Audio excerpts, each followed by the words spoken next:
Blighted, abandoned homes. There are thousands of them, bringing neighborhoods down all across Detroit. Yeah, tonight's 7 Action News reporter Ronnie Dahl is on a mission to expose the owners behind those blighted properties, starting with a name that we all know from around the world.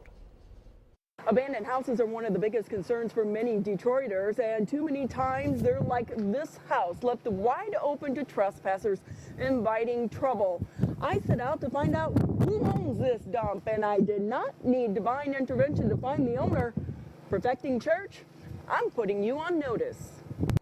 Penrose Village is a Detroit neighborhood we're talking about. New homes, a community garden, an art house for the kids.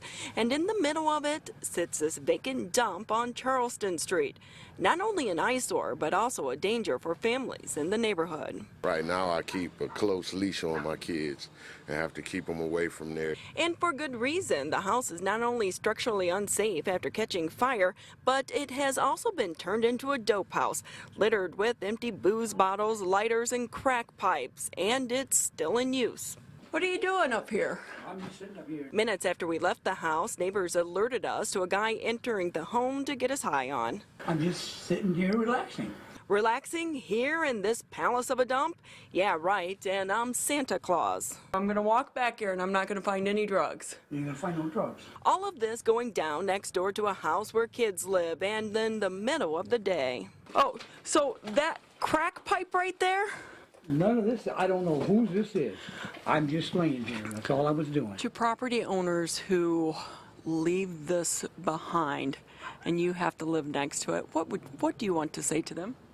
I would ask them, would you want to live next to this? Well, guess what? The owner doesn't live next door to a dope house like this one because, according to property records, the owner is Perfecting Church, a name known around the world with a congregation of more than 4,000, led by Grammy Award-winning gospel singer Marvin Winans. Look at your neighbors. And where does Pastor Winans live? Not in Detroit, but Bloomfield Hills. And there is no abandoned, blighted drug house next door to him. I'm Ronnie Dahl with Channel 7.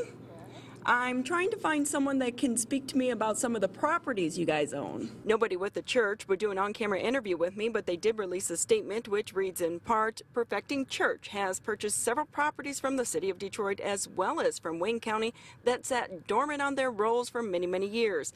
We purchased these properties for the purpose of revitalizing the neighborhoods in which they exist. So tonight at 11, I'll be taking a look at some of the other properties owned by the church. And Detroiters, let's take a stand against these irresponsible property owners. Snap a picture of the blight on your block and share it with us on Twitter and Instagram.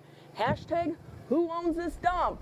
Be sure to add the address. On Detroit's East Side, Ronnie Dahl, 7 Action News. All right,